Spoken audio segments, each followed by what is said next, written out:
नमस्कार दोस्तों, study with Govind में आपका स्वागत है। आज बौद्ध धर्म से संबंधित महत्वपूर्ण बिंदुओं को जानेंगे। एग्जाम में यहाँ से कई सारे क्वेश्चन देखने को मिलते हैं, तो पूरा वीडियो देखिएगा और स्किप बिल्कुल मत करिएगा। तो आइए स्टार्ट करते हैं। बौद्ध धर्म के संस्थापक कौन हैं? गौतम बुद्ध हैं। और इनके बचपन का क्या नाम था? सिद्धार्थ नाम था। इनको अन्य नाम से भी जाना जाता है, लाइट ऑफ एशिया के नाम से।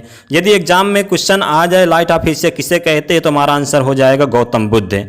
इनका जन्म कब हुआ था? 563 ईस्वी पूर्व में कपिलवस्तु के लुम्बिनी वन में हुआ था। और इनके पिता का क्या नाम था? शुद्धोधन था, जो शाक्य क्षत्रिय कुल कपिलवस्तु के शासक थे। और माता का नाम महामाया था। और इनका पालन पोषण किसने किया था? महाप्रजापति गौतमी ने। ऐसा इसलिए कि सिद्धार्थ के जन्म के समय 1 सप्ताह में इनकी माता महामाया की मृत्यु हो गई थी। इस कारण सिद्धार्थ का पालन पोषण सौतेली माता महाप्रजापति गौतमी के द्वारा किया गया।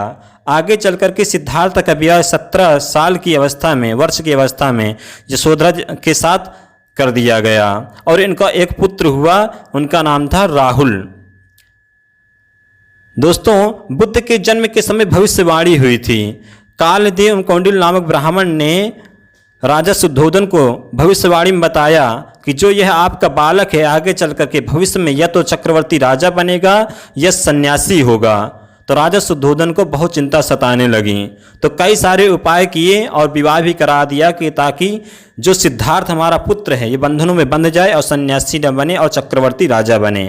परंतु नियत को कुछ दूसरा ही स्वीकार था। तो क्या होता है, एक दिन ऐसा समय आता है कि राजा सिद्धार्थ महल में भ्रमण करने के लिए निकले। तो 4 दृश्य देखते हैं।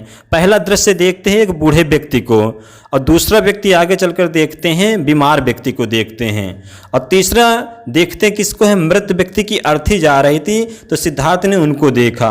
और चौथा जो दृश्य था एक सन्यासी को देखा, और उनके मन में जिज्ञासा हुई कि चारों दृश्य अलग अलग हैं और इनका महत्व क्या है। तो सन्यासी का विचार उनके मन में आ गया। और क्या होता है, 32 वर्ष की अवस्था में उन्होंने गृह त्याग कर दिया। राजा सिद्धार्थ ने गृह त्याग कर दिया। जो गृह त्याग की घटना क्या कहलाई? महाभिनिष्क्रमण कहलाई। जब राजा सिद्धार्थ गृह त्याग किए तो उनके साथ घोड़ा और सारथी ये साथ में गए। और घोड़े का क्या नाम था? कंथक था। और सारथी का क्या नाम था? चान या छंदक नाम था। एग्जाम में क्वेश्चन ऐसे बन जाएगा कि जब राजा सिद्धार्थ ने गृह त्याग किया तो घोड़े के साथ गए थे, तो उस घोड़े का क्या नाम था? घोड़े में बैठ कर गए थे, उस घोड़े का क्या नाम था? कंथक था। और सारथी का नाम क्या था? चान या छंदक नाम था। सिद्धार्थ से बुद्ध बनने की यात्रा क्या कही गई? ज्ञान प्राप्ति की यात्रा कही गई। ये यात्रा कैसे हुई कि सिद्धार्थ ज्ञान की खोज में सर्वप्रथम वैशाली पहुँचे। वैशाली, और यहाँ वे किनसे मिलते हैं? अलार कलाम के कलाम जी से मिलते हैं। अलार कलाम से सिद्धार्थ ने उपनिषदों की और ब्रह्म विद्या की शिक्षा प्राप्त की। और सिद्धार्थ के पहले गुरु ही अलार कलाम हुए। यदि एग्जाम में ऐसे क्वेश्चन पूछ ले कि सिद्धार्थ के पहले गुरु, प्रथम गुरु का नाम क्या था, तो आंसर में हमारा अलार कलाम हो जाएगा। अब आगे चल कर के वैशाली से राजगीर के पास रुद्रक रामपुर पुत्र के आश्रम पहुँचे। यहाँ पर उन्होंने योग का ज्ञान प्राप्त किया। योग का ज्ञान किनसे प्राप्त किया? रुद्रक रामपुर पुत्र के आश्रम में पहुँच करके योग का ज्ञान प्राप्त किया। राजगीर से जब उरुवेला गए तो उन्हें एक मोहना तथा निरंजना नदी मिली। और निरंजना नदी संगम पर नदी किनारे ही 6 वर्ष तक तपस्या की, परंतु सिद्धार्थ को ज्ञान प्राप्त नहीं हुआ।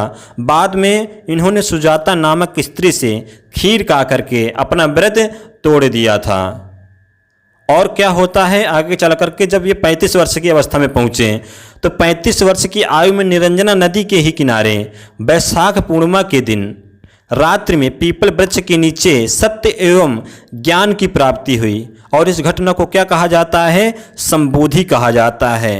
ज्ञान प्राप्ति की घटना क्या कहलाई? संबोधि कहलाई। और उन्हें यह ज्ञान कब मिला? समाधि के 49वें दिन ज्ञान प्राप्त हुआ राजा सिद्धार्थ को। ज्ञान प्राप्ति के बाद उर्वेला का यह क्षेत्र बोध गया एवं सिद्धार्थ बुद्ध कहलाए। कब? ज्ञान प्राप्ति के बाद सिद्धार्थ जो है बुद्ध के नाम से विख्यात हुए और इन्हें लाइट ऑफ एशिया के नाम से भी जाना गया।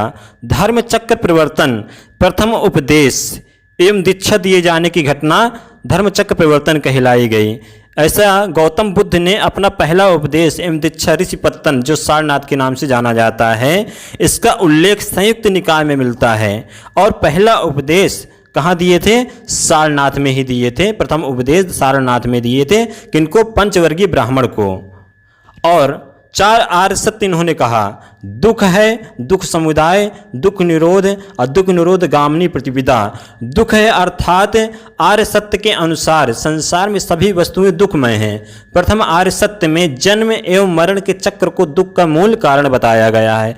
और जो दूसरा आर्य सत्य दुख समुदाय, दूसरे आर्य सत्य में दुख उत्पन्न करने का मूल कारण तृष्णा को बताया गया है। और तीसरा दुख निरोध, आर्य सत्य में दुख निवारण या निरोध के लिए तृष्णा का उन्मूलन आवश्यक बताया गया है। जबकि जो चौथा आर्य सत्य दुख निरोध गामिनी प्रतिपदा, इसमें जो है सत्य, चौथे आर्य सत्य में गौतम बुद्ध ने दुख के उन्मूलन का मार्ग बताया है। और यही 4 आर्य सत्य हुए, दुख निरोध गामिनी प्रतिपदा।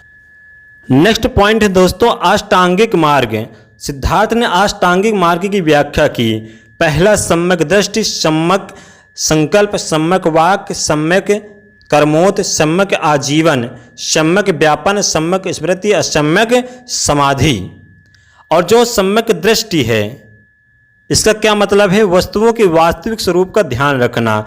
और सम्यक संकल्प का मतलब है आसक्ति, द्वेष, हिंसा से मुक्त विचार।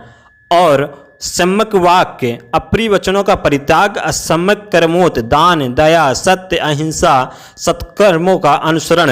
ये किस में आता है? सम्यक कर्मोत में आता है। और जो सम्यक आजीवन है, ये किस में? इसका क्या महत्व है? सदाचार के नियमों का अनुकूल जीवन व्यतीत करना। असम्यक व्यापन अर्थ है कि विवेकपूर्ण प्रयत्न करना। असम्यक स्मृति का अर्थ क्या है? मिथ्या धारणाओं का परित्याग कर सच्ची धारणा रखना, सम्यक स्मृति का अर्थ है। और जो सम्यक 8वां है सम्यक समाधि, इसका क्या अर्थ है? मन अथवा चित्त की एकाग्रता के लिए विशेष ध्यान देना। ये सिद्धार्थ राजा भगवान बुद्ध के अष्टांगिक मार्ग की व्याख्या की गई है। अष्टांगिक मार्ग का जो है बतलाया गया है इतने सारे चीज़ों को, सम्यक दृष्टि, ज्ञान, वाक, कर्मोत, आजीवन, सम्यक। अब आगे बढ़ते हैं। संघ के सदस्य या अनुयायी 2 वर्गों में विभाजित किया गया था। और वे वर्ग कौन कौन से थे? भिक्षु और भिक्षुणी, उपासक, उपासिकाएं। 2 वर्गों में इसलिए बांटा गया कि जो गृहस्थ आश्रम में चलना चाहे और भिक्षा धारण करना चाहे, संस्कार धारण करना चाहे, उनके लिए भी ये भिक्षा दी जाए। भिक्षु और भिक्षुणी का अर्थ क्या होता है? ये सन्यासी जीवन जीने वाले लोग थे। कौन? भिक्षु और भिक्षुणी। जबकि दूसरा वर्ग था उपासक या उपासिकाएं। ये गृहस्थ जीवन में रह करके बौद्ध धर्म का अनुसरण करने वाले लोग थे, उपासक या उपासिकाएं। और संघ में प्रवेश के समय 3 रत्न कौन थे? बुद्ध, संघ और धम्म। ये कौन कौन से हैं? ये 3 रत्न कहे गए हैं, बुद्ध, संघ और धम्म। बौद्ध भिक्षुओं के लिए आवश्यक 10 सिद्धांत भी बताए गए हैं।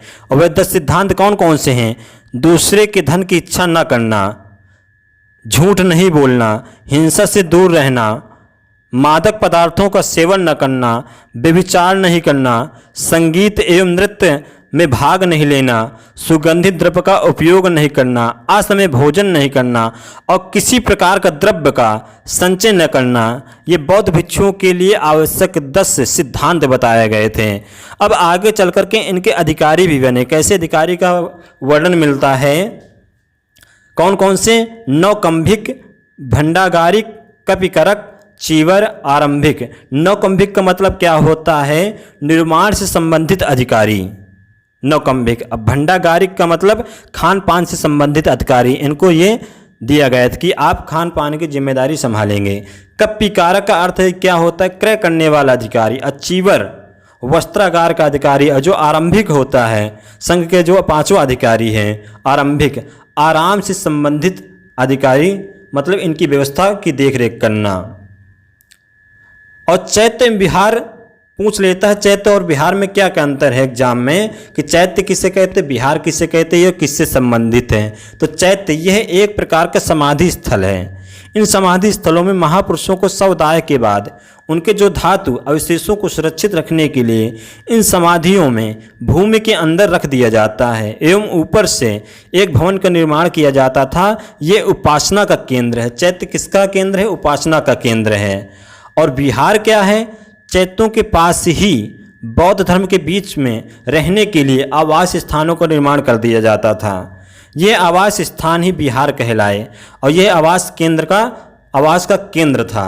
अर्थात जो भी साधना करते थे वहाँ ठहरने और रुकने के लिए ये व्यवस्था की गई थी। विहार नामक एक शब्द दिया गया। चैत्य एवं विहार, चैत्य महापुरुषों के समाधि स्थल और विहार वहाँ पर ठहरने रहने की व्यवस्था। बुद्ध के जीवन की 4 महत्वपूर्ण घटनाएं कौन कौन सी थीं? तो गृह त्याग। दोस्तों एग्जाम में क्वेश्चन ऐसे बनेगा, गृह त्याग की घटना क्या कहलाई? तो आंसर क्या हो जाएगा? महाभिनिष्क्रमण।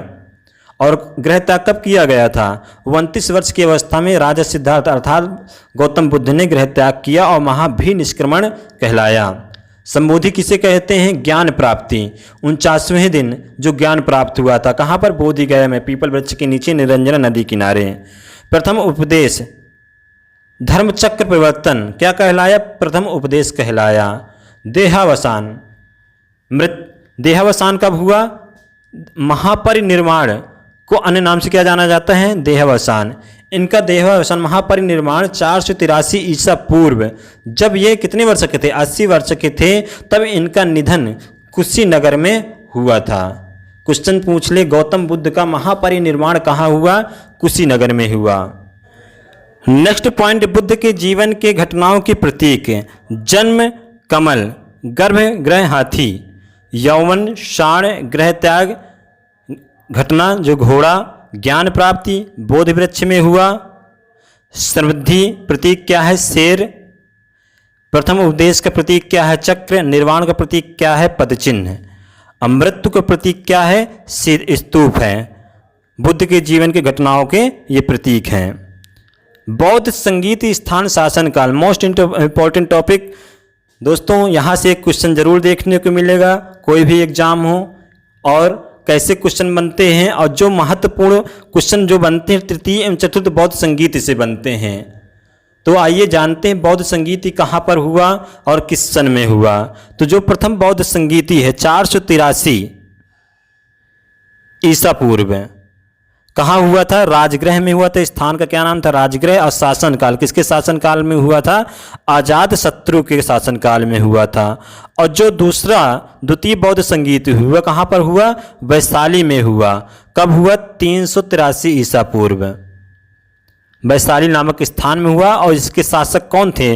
कालाशोक थे। और तृतीय जो बौद्ध संगीति हुई, दोस्तों मोस्ट इंपॉर्टेंट है, यहाँ से क्वेश्चन देखने को जरूर मिलेगा। तृतीय चतुर्थ बौद्ध संगीत के बारे में एग्जाम में पूछ लिया जाता है। तो जो तृतीय बौद्ध संगीति है कहाँ पर हुई थी? पाटलिपुत्र में। और इसके संरक्षक या शासक कौन थे? अशोक थे। और चतुर्थ जो बौद्ध संगीति हुई कब हुई थी? 1वीं ईस्वी में। चतुर्थ बौद्ध संगीति कुंडलवन में हुई थी। किसके शासनकाल में? कनिष्क के शासनकाल में। नेक्स्ट पॉइंट है बुद्ध के शिष्य तपस्वी व मल्लिक। बुद्ध के प्रथम 2 क्या थे? ये अनुयायी थे, ये बंजारे थे। पंचवर्गीय ब्राह्मण, सारनाथ में प्रथम उपदेश 5 ब्राह्मणों को दिया, जो किस नाम से जाना गया? धर्मचक्र परिवर्तन के नाम से जाना गया। क्वेश्चन यहाँ ऐसे बनेगा कि सर्वप्रथम उपदेश कहाँ दिया गया था? तो हमारा आंसर क्या हो जाएगा? सारनाथ। किनको दिया? 5 ब्राह्मणों को दिया। और किस नाम से जाना गया? धर्मचक्र परिवर्तन के नाम से। इनके अन्य शिष्य भी थे, सारिपुत्र, मोदगल्लायन, राहुल जो इनका पुत्र था, नंद, सौतेला भाई, उपाली, आनंद। जो आनंद था स्त्रियों को संघ में सदस्यता दिलाने में योगदान दिया। जीवक, बिंबिसार ने जीवक को अवंती, उज्जैन, नरेश प्रद्योत की चिकित्सा हेतु भेजा था। जो 10वां शिष्य था बुद्ध के, बिंबिसार था। बिंबिसार कहाँ का शासक था? मगध का शासक था। अजात शत्रु, यह प्रारंभ में आजीवक, फिर महावीर स्वामी के संपर्क में रहा एवं अंत में गौतम बुद्ध से दीक्षा ली। और जो 12वां जो शिष्य थे वे कौन थे? प्रसेनजित थे। और 13वें जो शिष्य बने महाकश्यप, प्रथम बौद्ध संगीत के अध्यक्ष जो थे वे 13वें शिष्य महाकश्यप हुए। प्रथम शिष्याएं कौन थी? पहली शिष्य कौन थी? महाप्रजापति गौतमी, जो इनकी क्या थी? सौतेली माता थी और प्रथम शिष्या रहीं। इसके बाद यशोधरा इनकी पत्नी, फिर नंदा जो सौतेली बहन, नंदा कौन थी? सौतेली बहन थी गौतम बुद्ध की। आम्रपाली, विशाखा, क्षेमा और मल्लिका, ये क्या थी? शिष्या थी। जो क्षेमा थी ये बिंबिसार की पत्नी थी। अब बिंबिसार भी इनका शिष्य था गौतम बुद्ध का। अब आगे चलते हैं। त्रिपिटक, ये बौद्ध धर्म के प्राचीनतम ग्रंथ है।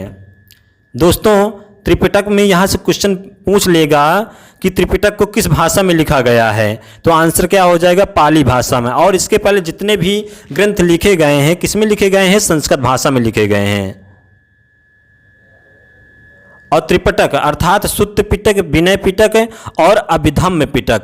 सुत्त पिटक का मतलब होता है कि इसमें बुद्ध के धार्मिक विचारों एवं उपदेशों का संग्रह है। यह गद्य एवं पद्य का विस्तरण है। यह पिटक 5 निकायों में विभाजित था। कौन कौन से? संयुक्त निकाय, अंगुत्तर निकाय। अंगुत्तर निकाय में 16 महाजनपदों का वर्णन मिलता है। किसमें? अंगुत्तर निकाय में। खुद्दक निकाय और वीघ निकाय और मध्यम निकाय। दूसरा जो पिटक आता है विनय पिटक। इसमें बौद्ध भिक्षुओं के अनुसार से संबंधी नियम एवं संघ कार्य प्रणाली की व्याख्या की गई थी दूसरे पिटक में। और जो तीसरा पिटक आता है अभिधम्म, अभिधम्म जो पिटक है इसमें किसका वर्णन था? इसमें महात्मा बुद्ध के उपदेशों एवं सिद्धांतों के दार्शनिक व्याख्या की गई है। इस पिटक का संकलन अशोक के समय तृतीय बौद्ध संगीत में किया गया था। दोस्तों प्रमुख और महत्वपूर्ण जो टॉपिक है अश्वघोष के बारे में। अश्वघोष किनके समकालीन थे? कनिष्क के समकालीन थे। और इनकी रचना क्या थी? बुद्ध चरितम। यदि एग्जाम में क्वेश्चन में पूछ ले अश्वघोष की रचना, प्रमुख रचना क्या थी? बुद्ध चरितम थी। नागार्जुन के नाम सुना ही होगा। इन्होंने बौद्ध दर्शन के माध्यमिक विचारधारा का प्रतिपादन किया जो शून्यवाद के नाम से जाना जाता है। शून्यवाद के नाम से किसे जाना जाता है? बौद्ध धर्म को। अर्थात नागार्जुन ने शून्यवाद का प्रतिपादन किया। वसुबंध, वसुबंध कौन थे? वसुबंध बौद्ध धर्म का विशेष कोश कहे जाने वाले अधिधम्म कोश की रचना की। बुद्ध घोष, बुद्ध घोष इनके द्वारा लिखी गई पुस्तक विशुद्धि मार्ग हीनयान संप्रदाय का प्रमुख ग्रंथ है बुद्ध घोष। अब आगे चलते हैं। जातक, जातक का अर्थ क्या होता है?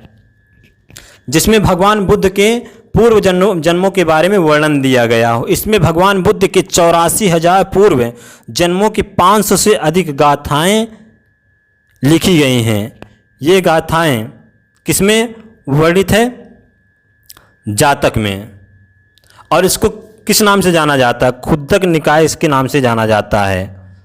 खुद्दक निकाय से नाम से जाना जाता है। सुत्त पिटक नाम से जाना जाता है। जो किसमें वर्णन है? 10वें ग्रंथ में वर्णन है।